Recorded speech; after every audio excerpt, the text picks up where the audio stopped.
Mad Sports Radio, The Gang Green Report, with Mike Damergis and Rob Carpenter.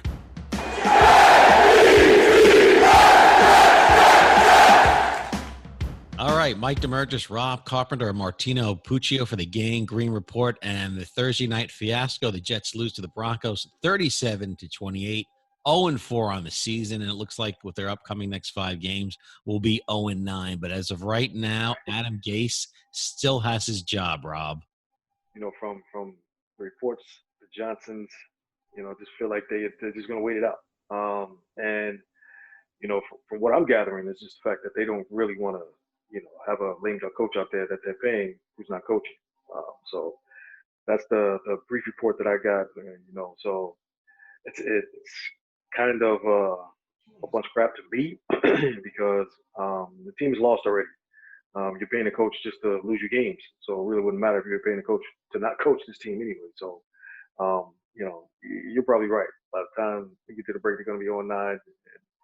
I really don't see them winning a game for the rest of the season. And Martino, you talk about coaching. I didn't know they were being coached for the number of penalties last night. It was beyond ridiculous, to say the least, Martino. It wasn't even, to me, some of these penalties weren't even coaching things. It was just, but it was more of like loss of the locker room kind of penalties. Like they really just don't care anymore. Where Ogletree just shoved one of those Broncos players to the ground. Like that's not even like a practice thing. Like some people were saying like, oh, they got to practice better, be more disciplined. Like that's just a stupid play by a player who just simply doesn't care. And that's the whole vibe I got yesterday from the defensive side of the ball, that they just didn't really care what was going on. And yeah, I can't really, it looked like prime Oakland Raiders of the mid 2000s with all the penalties. Yeah, Rob, 11 penalties for 118 yards, 6 personal shots. And it certainly looked like that the Jets were maybe saying, well, you know what, we know we're going to lose this game, but Denver, you're going to know you came to New York and we played hard and we hit you hard. Yeah, but you can do that in a totally different way. Like Martino said, the penalty that Ogletree got, at that point in the game, I'm wondering why Avery Williamson wasn't in the game. It was Ogletree. I'm like, Avery Williamson started, and he seemed to be playing pretty well. But at that point in the game, you need to stop. You need to get off the field, and Ogletree's in the game, and he didn't play well the week before. So, some of these coaching decisions that about the players that are on the field at certain times during the game, it's kind of mind-boggling to me. Gage's playing Gore as much as he's playing for what? Gore's not, a guy that's going to help this team in the future. You got guys that are sitting there waiting to step on the field. P-Ron should be playing. So it's just one of those things where you're wondering what's going on. And you can see Gase has lost the locker room. He's lost the defensive guys. These guys look like they're just out there playing to not get hurt for the most part. We'll get into Sam Darnold's performance in a second. After the game ended last night, Vic Fangio told his players to get off the field. There wasn't any shaking hands with Adam Gase.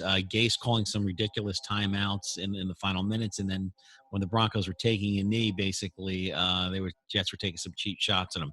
Here's Fangio in the post-game press conference. After the game, you directed your team right to the locker room. What about the final sequence there bothered you? Well, there just was a couple personal fouls there at the end, and our sideline was getting pissed off about it.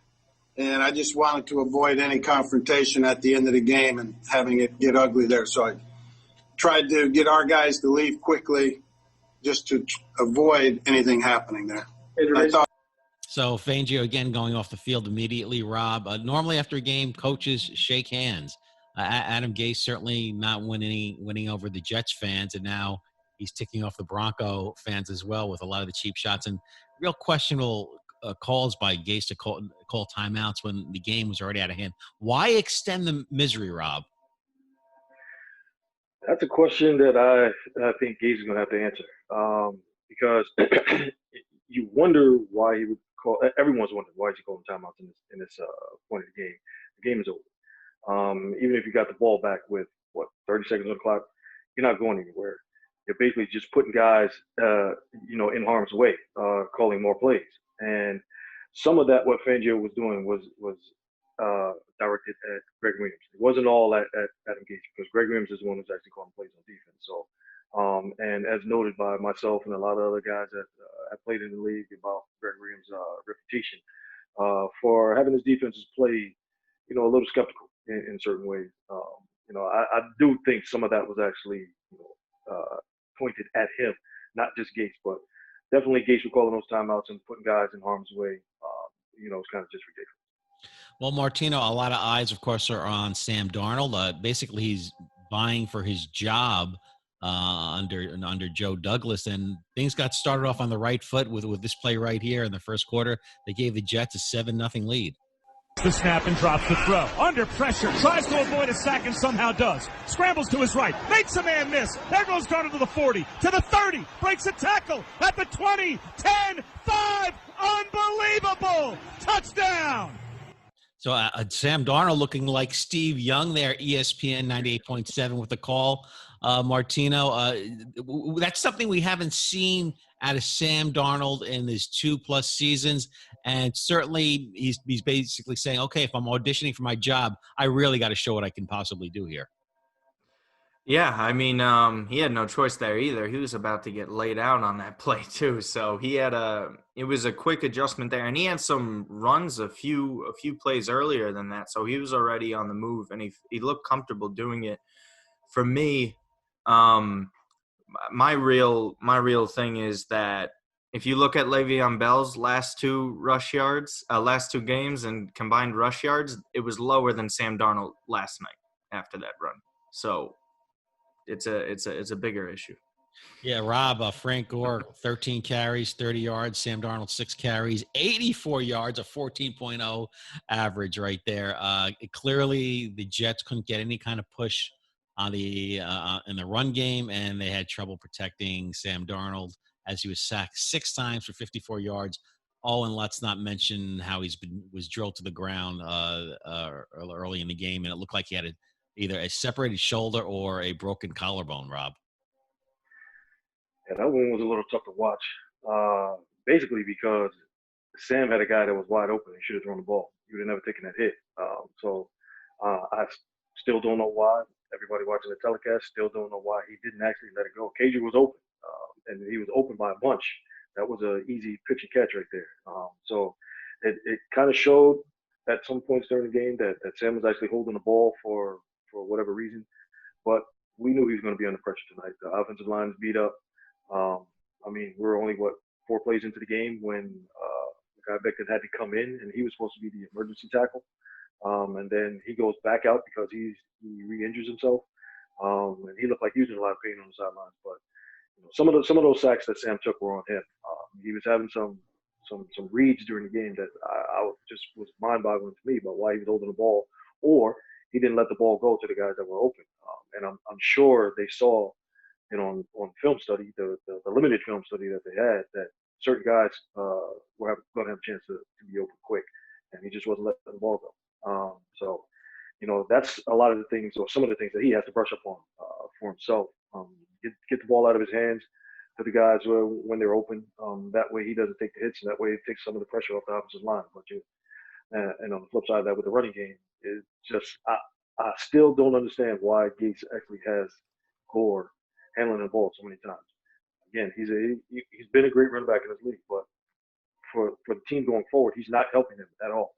You have a guy in Pirine who should be handling the ball, so you can see what he has in this limited run that he's going to have with this banged up offensive line. If he's making plays, you got a playmaker. So some of the things that Gates does, man, it's really mind-boggling. Martino, mind-boggling. Brett Ripien, and of course Rob remembers back his uncle Mark Ripien led the Washington Redskins to a Super Bowl way back when, and this is a backup to the backup. And even though the Jets don't have C.J. Mosley and they do not have Jamal Adams, this team put 37 points on the board, and he threw 3 interceptions. Inexcusable, Martino. It is. And you know what? This is why it's a whole team game too, because the Jets win the turnover battle yet again, and somehow they managed to lose. Like at least you could say Sam didn't even turn over the ball last night. The Jets had a pick 6, another 2 interceptions. They couldn't even get a sack on the board either. How many times could they not get right into the ground? Desir had one of like the worst games I've ever seen in my life. He was getting burnt all night, but he still managed to get those interceptions. Well, it's like a Gary Sanchez night. He'll strike out 4 times, but it's a 2-run homer. Oh, yeah, he'll hit a home run, exactly. Yeah. They're down 5-1, he'll hit a solo home run. Yeah, look, again, it's just – and some of the calls, too, I feel bad because I think Quinnen had a clean hit on one of those sacks, and unfortunately he gets called for that because he's looked better in recent weeks, especially after the Niners game. And just, it's just demoralizing now. And for me, it's the whole vibe is just getting worse. Losing a game like that we all thought they would have won when you're facing a third-string quarterback like this, and the Mekhi Becton situation again. I don't think that was really talked about enough. The reports after the game were saying he took his own self out of the game. It's not that the trainers took him out, the head coaches took him out. He took himself out. And again, this is something that went back to last year too, because we remember Kelechi Osemele, I know I always botch his name.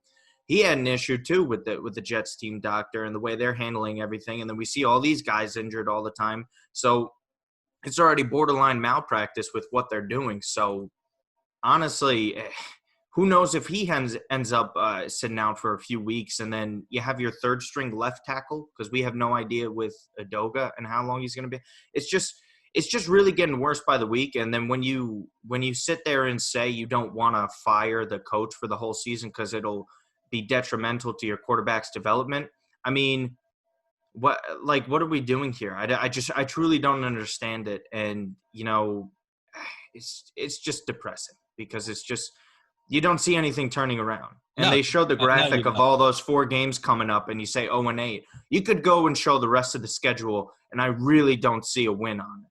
Well, I really don't. I think, Rob, a few weeks ago when we did the show, I had the Jets at 2-14, and I was giving them a win against the Broncos. I guess I was kind of wrong.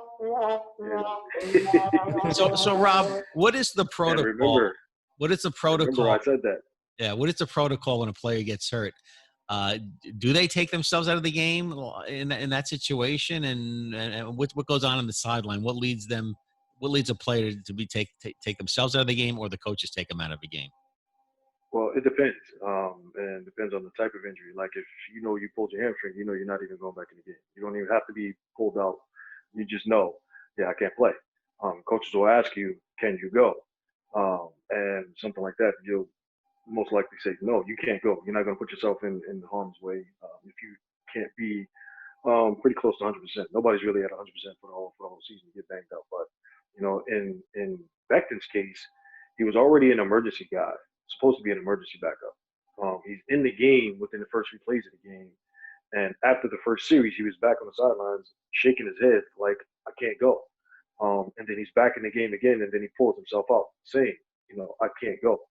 When you have a situation like that, if the trainers are testing a player on the sideline for an injury, an offensive lineman with a shoulder, he already has a harness on, and he's telling you he can't go, it's pretty weird that a coach would actually say or put him back in the game. I saw that clear on the sidelines. He was almost in tears when he sat down after the first series, and he's just like, I can't go, I can't do it, and he's right back in the game. So part of that is on the coach. A lot of that is going to go to the medical personnel because there's no way he actually should have been in that game. There's a lot of guys that are playing, and like you said, Martino, with the Kelechi Osemele situation, you see he had an issue. He filed the grievance, and now look where he is and look what he's doing. He's playing like a Pro Bowl left guard in Kansas City. So we've seen this before with this medical personnel here and with the Jets. And to put a cap on it with the coaching staff that will put guys in harm's way, it's just a bomb waiting to explode. I'm pretty sure there's going to be a lot of things going on. And just to piggyback on what you said, Martino, about the penalties before, sorry about that, guys, but Quinnen Williams is playing well. And the 2 penalties that he had last night were kind of him. It looks like he's forcing the first one. And he just went to go get a hit. and he did what he was supposed to be doing, landing on the quarterback. That's one of those 50-50 calls. Some refs will call it, some refs won't. The second one, where he had the sack and he just grabbed him by the head, that's an unfortunate call. Quarterback ducked. He was actually reaching for his shoulder. Quarterback ducked and grabbed him by the helmet, by the face mask. But you see a guy who actually is playing and trying to play hard. He's a young guy. You don't see Quentin Williams with the smile that he normally has. So you know that he's frustrated, along with a lot of other guys on this team. Yeah, all the shots on the sideline looked like half of them wanted to cry. I think they had that one picture of Frank Gore. It's like they lost the Super Bowl, but they're just 0-4 on Thursday Night Football. And they're just trying to figure out what is really going on. This is a team that they should be beating. That team, the Broncos, had more injuries than the Jets. They're on a third-string quarterback, a guy who's never stepped on the field before. He's picking them apart like he's been in the league for 5 years. Lindsey isn't there either. Yeah, it's these guys. Their head is probably shaking, and they're at this point, 4 weeks into the season. I can tell you right now, there's a lot of guys in the locker room like, man, I'm just trying not to get hurt. I know it. I just want to make it through the season, try not to get hurt, and move on after this. Well, Rob, you were part of a team that went 4-12 in '92, then 8-8 in '93, and then '94 6-10. What's the difference between playing on a team that has a chance and is playing for something, as opposed to a team that's just playing out the string and just basically not trying to get hurt, right? That's basically just what it is. You're playing for something. So when you come into the facility, you're like, all right, I have something to do. I'm looking forward to trying to get to the ultimate goal of what you're actually playing for. When you're already out of it, a quarter of the season, you're basically just walking into the building like, all right, let me come in here and do what I have to do, and then I can get out without actually, getting myself hurt.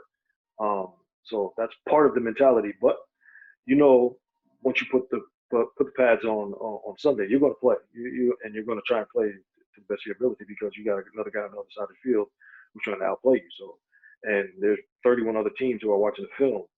But your mentality is our goal of what we're coming into the season for is already gone. So let me just try to play myself into another situation if I can, or actually keep my job if I can. But the mentality of just like, I'm here, we got a team to play for a championship, that's gone. That's out the window. You just want to play to the best of your ability to make sure that what you put on film stands out and can keep yourself in the league for a while. Well, as we look at the schedule, they take on Arizona at home, then out to L.A., Buffalo at the Meadowlands, at Kansas City, home for New England, and at Miami. To me, I'm looking at 6 more losses. So we're looking at 0-10. Then they have the bye week, so they can't lose, but they can't win. Then home for Miami, home for Vegas, at Seattle, at Los Angeles, and when I say Los Angeles, I mean the Rams. Cleveland, I think, is another one. Cleveland, and that they're not going to win a game, Rob. They're going to go in 16. And Sam Gase, I'm combining Adam Gase, Sam Darnold, combine the two, whichever you want. They're headed to Rich Kotiteville. It's the only games that you probably can put in that realm of a possible victory are those back-to-backs with Miami. Play Miami, then you have bye week, you come back and play Miami again. It's going to be hard to get one of those wins, but that's the only possibility that they have because it's just hard trying to beat a team, back-to-back games. I don't think we've ever seen this in the NFL before, where you're playing a team twice. It hasn't happened in like 28 years. I think they were saying like back when you were playing. I think I really don't even remember this at all. Like any teams having to do this, but if it did, I'm sure it didn't work out well. Lots of teams are actually just not on another level. But that might be one of those games. Might be one that they can possibly win. Well, I don't see them winning another game, even with Cleveland on the roster. On the schedule, because Cleveland's got talent, though. Cleveland has playmakers. That's the thing. Cleveland has playmakers. They have backs. They got receivers, and they got a quarterback that, if he's hot, he could light things up. Miles Garrett alone. Cleveland's running game can win them the game. They wouldn't even need Baker Mayfield much. But you throw in OBJ and Landry, and they have weapons on the field. Their only mistake would be Baker Mayfield making mistakes in that game. But their running game with the 2 running backs that they have, they could handle that game by themselves. just I don't see them winning a game. I really don't. Let me ask you this, Rob, and then we'll get to you, Martino, and then we'll wrap things up. If I take Sam Darnold and I put him in Cleveland, what do you think the results are? What kind of player do you think we have? I do think he'll be making a lot better decisions. He has playmakers to actually get the ball too. So some of the throws that he makes here with the Jets, where the guys don't have a chance, guys in Cleveland could probably make some plays for him. He would be a tick better than what he is here. And on top of that, he would have a running game behind him, so he wouldn't be making the mistakes, and he wouldn't have so much pressure on him. So Sam Darnold probably would be, 10, 15 times better than what he is right now if he was in Cleveland. All right, Martino, I know you're longing for the Rex Ryan days. You think there's any chance we get Rex out of the ESPN studios to take over once they drop to 0-10? Again with this? Yes, that's the other days. No, I mean, I'm fishing for something here. I need something to hold on to. Like, I don't even think Bieniemy is an option either. Like, does he even want to come here? If that's like at the end of it, because and be like, no way. I said, yeah, we saw Lane Kiffin. I don't know if you guys saw it on Part of My Take, the Barstool podcast. Lane looks like he gains 20 pounds each job he accepts, but he was even saying, like, why would you even want to go there with that roster? Like, it's not even something desirable, even with the future picks. Look, but the Darnold thing too, he has a shoulder sprain, they're saying. Maybe it's one of those things like last night he was able to play through it, but it might get worse the next morning. Like, who knows how bad it feels now? Because even then, you don't even like, say he misses weeks again. They're going to be at that point where they don't even know if they could properly evaluate the guy again. And then they're picking at one, and they have this question like, do we stick with him? Like, who's the coach going to be? Are they going to go for like a Joe Judge CEO type of guy and then get really great coordinators? Listen, like, I don't even know where the direction I'm going. If this is the case, if we're looking at 0-16, they need to trade Darnold, get some draft. I think he'd be great in Pittsburgh. That's the thing. Let him go learn from somebody, maybe sit for a year. Well, let him sit behind Roethlisberger. Trade him now, get something for him, get draft picks, and Joe Douglas, this is your team. Build it up, because I've never seen such a team, except the Giants, so devoid of talent. I mean, at least the teams you played on, Rob, and the Jets in the 90s did have some talent. Certainly the 93 team. I mean, you had Leonard Marshall on there, Ronnie Lott. You had Boomer Esiason, Art Monk. You had teams on there, and there was a chance. This team is devoid of talent up and down. It's remarkable. And like Martino just said, when you see guys talking about the roster, I mean, Lane Kiffin said it. He's like, no way. Did you see that roster? So you're going to have coaching prospects looking at the roster. And the first thing they'll probably come in and ask is of Joe D, does he have the authority to make the changes on the roster? Because if I'm a coach and I walk in and I'm in an interview, I'm asking questions like that right off the bat. And if he doesn't have the authority because the ownership is basically the decision maker, I'm not coming here. I'm not even wasting my time. No matter how much money they put on the table. So, and you made a good point. They probably should trade Sam if they end up going 0-16, because Martino, you made a good point. Pittsburgh is a spot where he could go. He could probably flourish. Juju was one of the main guys during this week that said he feels bad for Sam where he is, and he'd love to have him as quarterback again, play with him again.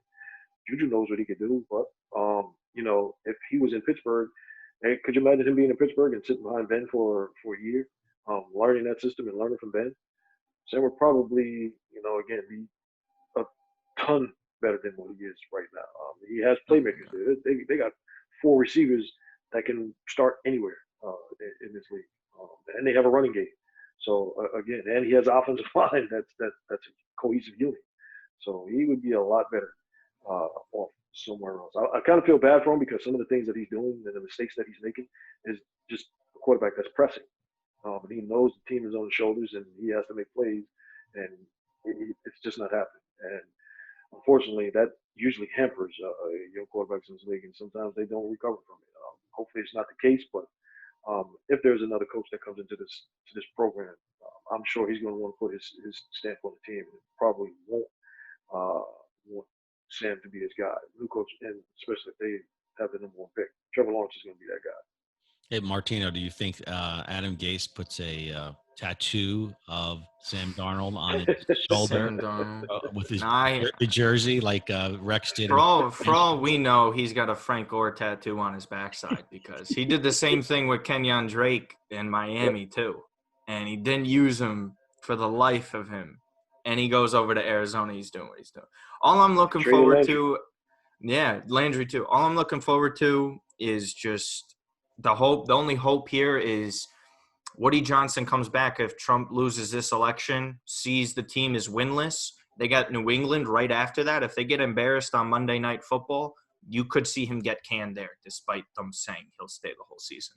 Because Woody can just come back in, embarrassed, pissed off, done with it, and just saying, get the hell out of here. Like, you got to figure this out. Because he left this to his little brother to fix, and he made it 10 times worse than where he left it for him. I think November 16th, the week of the bye, they lose to Miami. The week of the bye, that would be the time. Yeah. Rob Carpenter, Martino, Puccio, thank you so much on the Gang Green Report. The Jets dropped to 0-4, a 37 to 28 loss to the Denver Broncos. I'm Mike Damergis.